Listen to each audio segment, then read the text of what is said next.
Just before we get going, let me give you an idea of what you can expect from this video, because I'm not entirely sure what I'm expecting from this video yet either. Let me explain. I've just finished a 3-day workshop in Glencoe, and what I like to do is when I finish a workshop, I always tag on at least 2 or 3 days so I can do a bit of exploration myself. Always on the lookout for maybe things of interest, or maybe things I could even add on to the workshop at later dates. But gems, pictures that maybe most photographers haven't photographed. You know what I'm saying, it's what we all do. It's just a day of exploration, no more than that. How I go about my exploration days is just simply like pinning a tail on a donkey. So I look for areas I've never been to before. Got a great one today. It's it's across a loch that I've never been to. There's a road up the one side of the loch that's about 15 miles. It's single track and it goes to nowhere. So I'm guessing it's not a heavily used road. Therefore, there's a possibility that I might be able to find a half decent shot or two. You never know. So in foresight, that's what this video is all about. What can you expect from it? I don't really know, in all honesty. I'm hoping at least 1 or 2 good pictures and maybe a little bit of decent or half decent photography. But hey, who knows? Anyway, all that's left for me to say is welcome, or hello, and welcome to this week's video.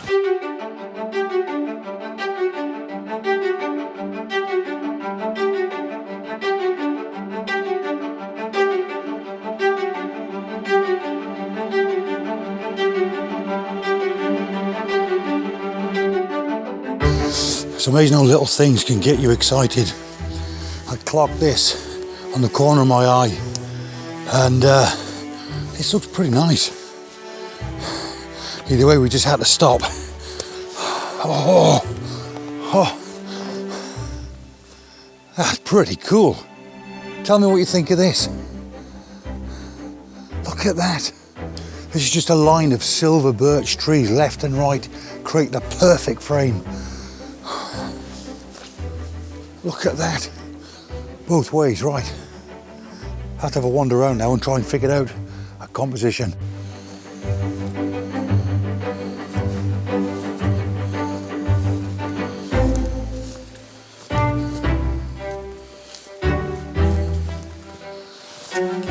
That looks quite nice. Very, very interesting. Beautiful kicks of light coming in from the loch out to my left hand side. So I'm going to opt to just choose some ferns that are just on the way out, or they're just starting to change colour. I think I'll use that as foreground interest.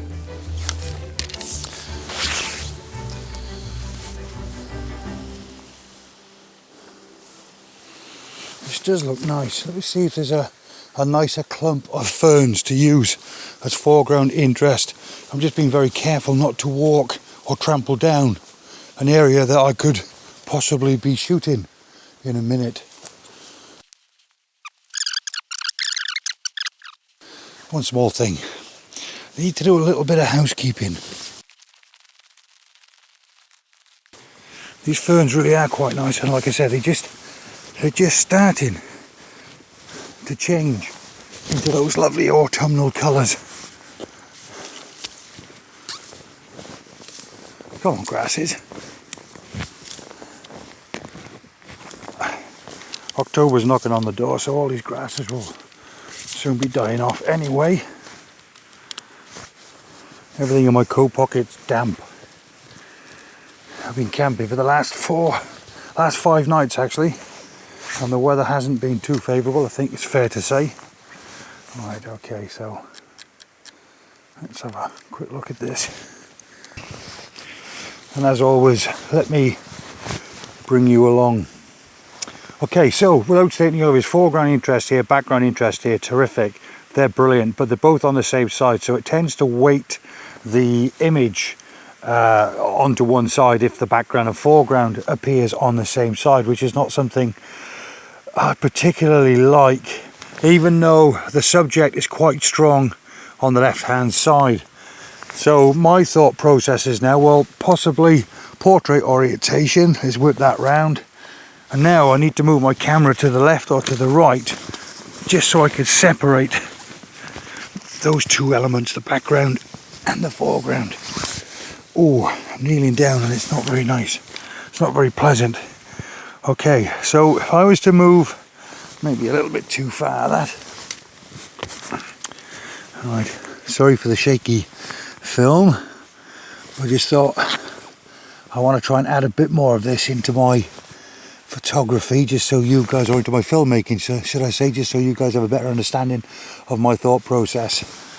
Yeah, so now obviously I quite like that. What I don't like though is this light area kicking in here, although I can do something about that. I've not added any filters yet, and that's quite nice. Let's pop that into landscape orientation. Damn. Pop that across there. Let me see how that looks. Now that is looking quite nice. You see the light kicking off these trees here on the left hand side. Bear in mind this is video, so everything's nice and bright. Let's go slightly further across, get all tangled. Once again, apologies for the shaky footage.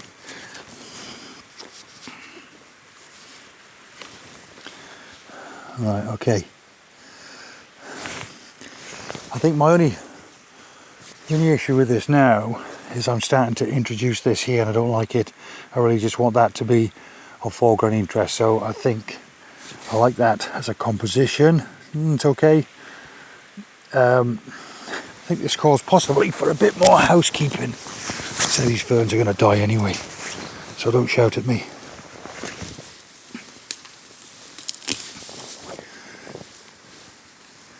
There you go.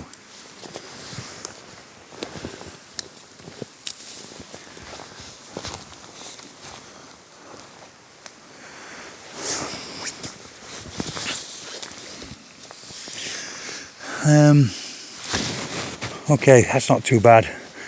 I might get myself set up in terms of settings in camera and possibly pop that shot. All I'm trying to do is get this on the bottom right and get background top left. Ignore that white post, I'll remove that in post-production.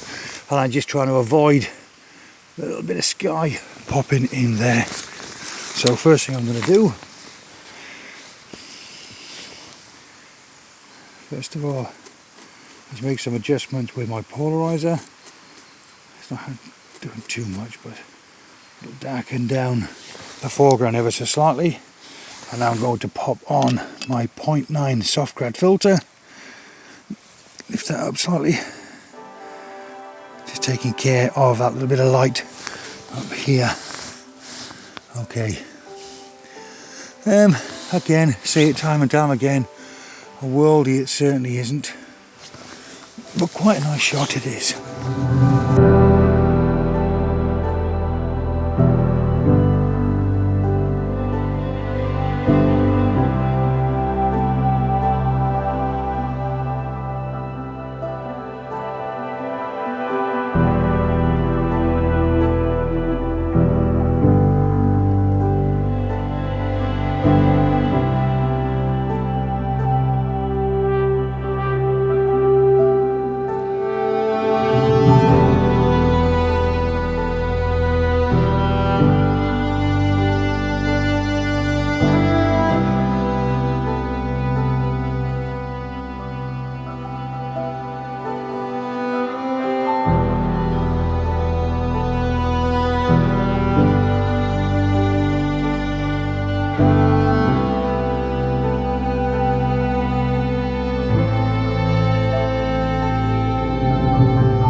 When you're out and about on your travels, just in case you've ever wondered what striking gold is all about for a landscape photographer, look what we just happened across.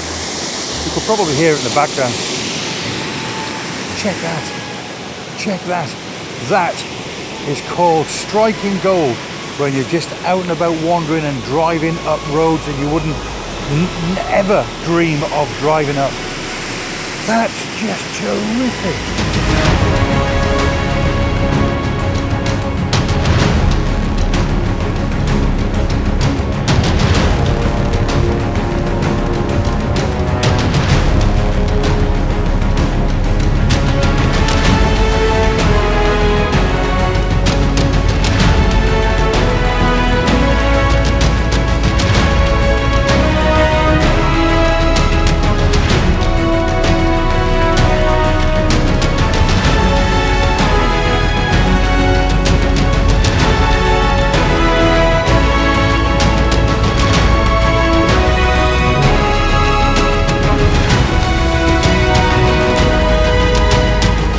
So when it comes to photographing waterfalls, I generally have a preferred shutter speed of around about anything from 1/6 of a second up to 1/2 a second, just because I like to have streaks, I like to have detail in my waterfall, but I also like a little bit of a blur on the go as well. And so I tend to, when I set my camera up, what I call reverse engineering. So I've gone straight to 1/6 of a second, because I know that's my starting point, and then I've simply adjusted my aperture and my ISO accordingly. Only because the most important part of the exposure triangle for me in this instance is my shutter speed. And that's just how it works, as simple as that. And all I'm doing now is closing my aperture, lengthening my shutter speed, reducing my ISO, also lengthening my shutter speed, again, just to give myself plenty of options when I go back. Because even though ordinarily 1/6 of a second to 1/2 a second is my preferred shutter speed length, sometimes in certain circumstances I like a much longer shutter speed as well. But no filters except my polarizer, and I just adjusted my polarizer to make the water nice and dark, take that sheen off the surface. That's it, that's me done from here. Now I'm going to venture up and see what I can capture higher up. Look at this. Oh, this is just fantastic. Wow. Wow, wow, wow. Absolutely incredible. Look at that. The amount of water there, the ferocity of it is just incredible. The water travels down the first waterfall, right down to a natural S-bend, another drop into the water below. In the distance, quite a quaint looking bridge. It's fairly new, fairly modern, but it's quite a quaint looking bridge. I've been in Glencoe for the last 4 or 5 days, and to say that we've had a little bit of rain is an understatement. So I'm guessing there's probably a greater volume of water travelling down this waterfall than there normally is. I don't know, I've never been here before, but you can generally tell by the brown sediment and fresh soil that's in the water. That's generally a bit of a giveaway that this water doesn't normally travel down as ferociously as this. But wow, what an amazing, amazing spot. I'm very restricted as to where I can stand. I've already photographed it from the bridge and that looked good. So as a basic shot, quite happy with that. But I want to try and grab something from up here. So let's see what we can grab.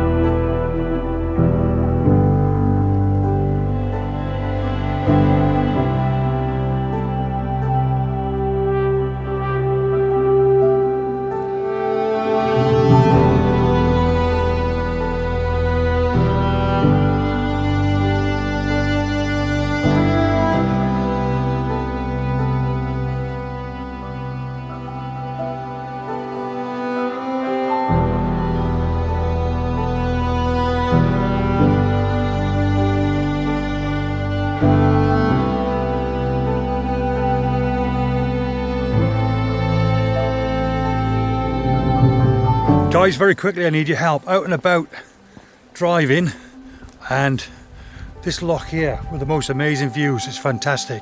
But check this over my shoulder now. Look at that for a house. Now I reckon if I can get my channel up to 20 million subscribers, I could probably afford to buy that.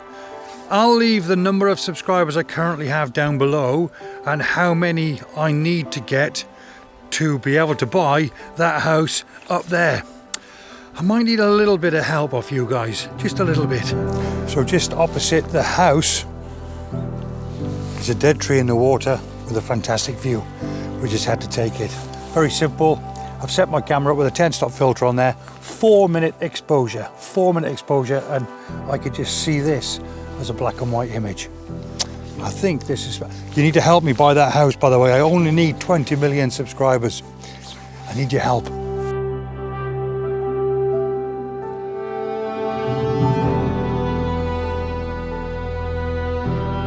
So just to confirm those settings, ISO 100 f11, and with my 10-stop filter on there, that gives me a 4-minute exposure.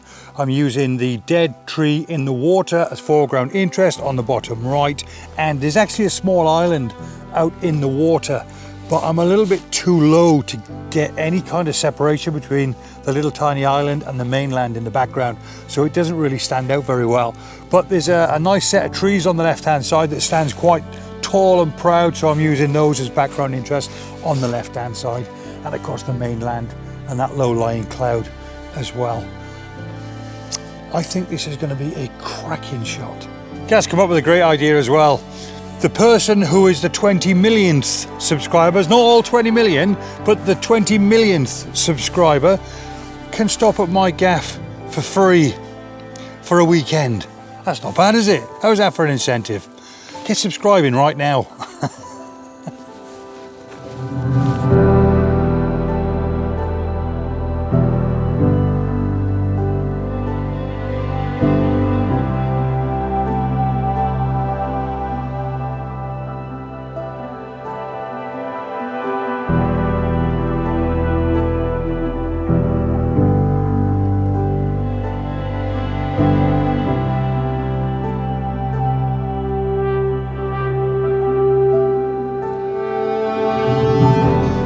I don't believe it, I struck gold twice. Seriously, I've struck gold twice. Now, I had an idea that this was here because I've passed it quite a few times, but it's so inaccessible. That's, I suppose, what I love the most about this place. Unfortunately, just down the bottom right hand side towards the end of the fence that goes into the water, there is a gate there, and unfortunately it looks like the tide is too high to expose the gate. But 20 yards further up there's more fence posts that go out into the water, and it's endless what you could shoot here. I know the background looks really pants at this present moment in time, which is a real shame. It's such a shame. But over there the mountains are just delectable. Shooting this way, just delectable. So this, as a landscape seascape photographer, is an absolute gem of a find.